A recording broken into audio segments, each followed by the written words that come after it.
Good morning, boys and girls. Welcome back to our Friday edition of Talk Tuesday, where we've been talking about How Children Succeed by Paul Tough. So far this year, we've talked about 6 major character traits, and they're all on the board behind me. Today, we're going to talk about the 7th one, and this is our last one. But it's also the one that's hardest to understand.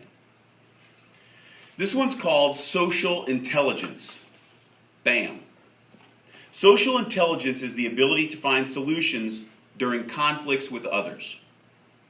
It shows that you care about feelings of others, and you can adapt to different social situations. I'm going to give you a story as an example here, and some of you may have heard something like this take place in the past, so it may resonate a little bit for you.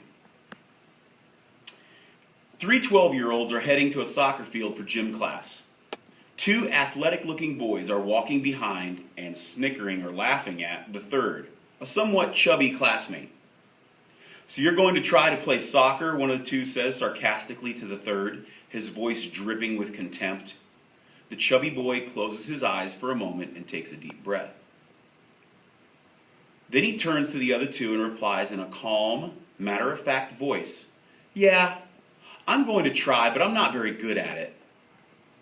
After a pause, he adds, "But I'm great at art. Show me anything and I can draw real good." Then, pointing to his antagonist, he says, "Now you're great at soccer. Really fantastic. I'd like to be that good someday. But I'm just not. Maybe I can get a little better if I keep trying." At that, the first boy, his disdain now utterly disarmed, says in a friendly tone, "Well, you're not really that bad. Maybe I can show you a few things about how to play." You see, that short interaction offers a masterly display of social intelligence. By keeping cool, the aspiring artist resisted the pull to anger from the other's sarcastic taunt, and instead brought the other boy into his own more friendly emotional range. You see, learning and understanding how to deal with others is a very important skill of social intelligence. Now, this somewhat chubby boy, who's not a great soccer player, could have gotten very angry in this situation and felt like he wasn't getting respect. Now, if he took that as either bullying or went after the kid with anger or find another way to get back at him, all that's going to do is cause trouble for everyone involved. Instead, he was socially intelligent and said something positive in the other direction. It made the other kid confused, to be honest with you. And then he, in turn, talked in a more polite way. I'll give you another example, and this is from my own life. I've talked to a couple of my own students in Avid about this particular situation already this year. In the fall, in October, I went with my wife to a high school reunion for her. Now, I didn't go to high school with my wife. I never even met her until after college. But when I went to this high school reunion, I didn't know anyone. I didn't know anyone at all except for my wife. So I go, and we're at a bowling alley, and I go over to the snack bar to get a Coke and get some hot dogs, and there's a guy there. This guy was talking very, shall we say, unprofessionally to me. He cursed at me. "Who the bleep are you? What are you bleeping doing here?" Now, I could have taken that a couple of ways. I'm socially intelligent most of the time, so I took it the way that the chubby kid did here. I disarmed him. I said, whoa, buddy. Easy now.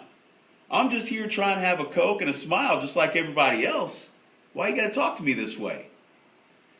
Again, I didn't even know who this guy was and never met him in my life. Now, I could have taken that as a great amount of disrespect and gotten angry. I could have popped off right back to him and cursed back at him. Most of you probably would have thought, yeah, you should have. But here, if you're socially intelligent, you don't. You see, if I was in that direction of cursing at this guy and getting back at him, what difference would it have made in my life? The only thing that would have happened is the police would have been called. And then I potentially could have repercussions on me. See, I like being a teacher. I don't need to go to jail for something stupid like this. It turns out I talked to the guy. He finally calmed down, and believe it or not, he actually knew my wife. They went to high school together. Now, did he and I become fast friends? Obviously not. But we were able to talk and get things out in the open and realize that, hey, we're here for the same reason. He ended up going his way, I went mine. I haven't seen the guy since then. I was socially intelligent and I disarmed the situation with my attitude instead of feeling disrespected and turning around to get angry at the guy. It's a very difficult skill to have, but it's one I challenge you to try and develop. Here's the third situation. You 8th graders, I'm talking specifically to you. You have a choice to make right now. You've been at this school for almost 3 full school years. You only have 20 days left, or less. How do you want to think about this place? How do you want to experience those last 20 days? You're never, ever going to have a chance to go through middle school again. If you make the choice, a socially intelligent choice, to go through each of the next 20 days in a positive way, you're going to have a lot more fun. See, the teachers here, we're going to be here again next year teaching. So we're going to always think of this place as a place we always go to. This is your last chance to make your own impression of this place, 8th graders. Do things the right way.